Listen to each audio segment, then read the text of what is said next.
Yesterday, February 21st, we planned an event to celebrate the 174th anniversary of the publication of the Communist Manifesto as part of an international celebration called Red Books Day. We planned a reading and a discussion at Red Ink Community Library starting at 6 o'clock that would have an in-person component as well as a live stream. We started on time at 6 o'clock, and we began with some opening remarks and a brief international multilingual video, and then we started with our reading. We got through most of the first chapter of the Communist Manifesto up to about 6:40 p.m. Around that time, we heard some loud banging on the glass and some shouting coming from the sidewalk in the street. Some of our members went outside to see what was going on, and it was very readily apparent that the people who were making the noise were wearing and showing insignia associated with fascist and Nazi groups, and that their intention was to disrupt and potentially disband our meeting. Our meeting continued. The live stream continued while a couple of members went outside and told the disruptors to go home and to leave us alone.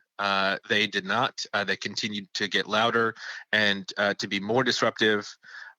We found out later that at this point, some other people in the neighborhood called the police. They showed up about 7 to 9 minutes later, and with about 5 or 6 squad cars. And at that point, the people who came to disrupt the event started to leave the area.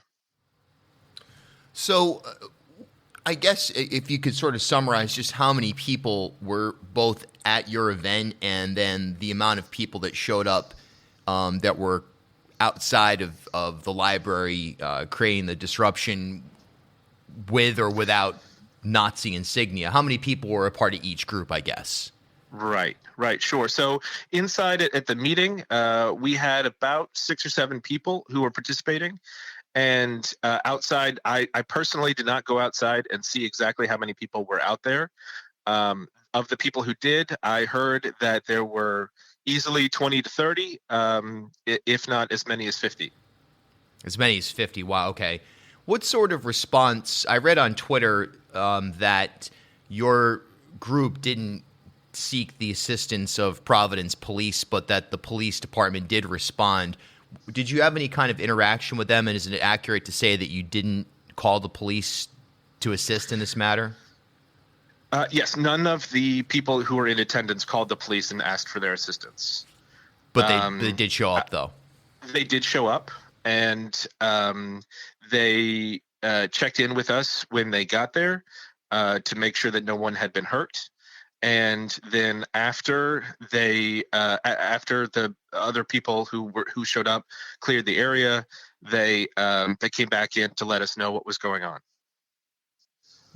What sort of is this the first type of experience that you've had with anybody showing up at Red Ink to either quote unquote protest, harass, create a disturbance? Has it generally been a benign experience for you, or have you faced any kind of threats of violence or pushback or anything like that from anybody previously? No, my experience with Red Ink has been 100% joyful up to this point. This place has been a celebration of socialist values and a celebration of community up to this point. That we have not faced anything like this until last night. Kind of looking at this from a broader perspective of, potential future clashes, I suppose. If I guess I'll rephrase it. Does this reshape your view of how you need to either secure your own operation or engage with police departments in any way, shape, or form? You know what I mean? Does this change how you view the world after this event? Do you feel like your safety could be in jeopardy as a result of what you experienced last night? And if so, how does that impact your decision-making going forward or your outlook on engaging with the police department? No, I appreciate the question. it does make me feel somewhat chagrined that we did not anticipate this. I certainly wouldn't want to take responsibility for the actions of some thugs who showed up and tried to interrupt some people trying to read a book.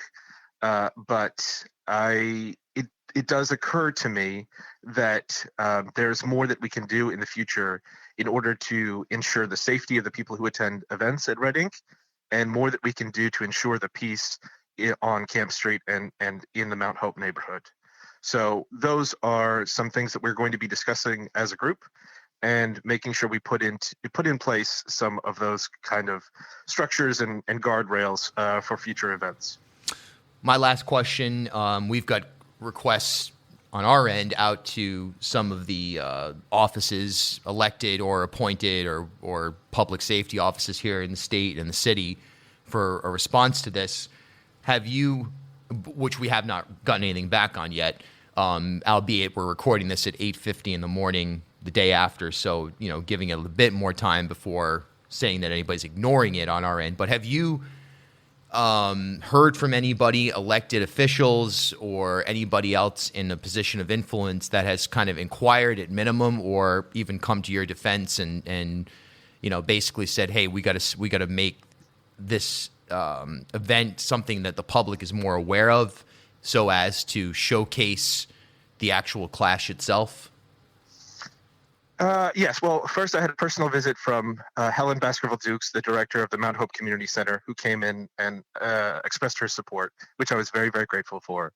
I have also heard from Ward 3 City Councilor Nerva LaFortune, expressing how sorry she is that this event took place. And I've also seen statements of support from the candidate for City Council for Ward 3, Corey Jones, as well as other people associated with Red Ink who are also running for office this year. At HealthSource RI for Employers, we provide access to health insurance to more than 1,100 local businesses and nonprofits, and 96% of them renew through us every year. Maybe it's our choice of 19 different health plans, our 10 years of customizing solutions, or our one local team of dedicated experts helping employers find quality health insurance. See how our numbers stack up for you. Learn more at healthsourceri.com/employers.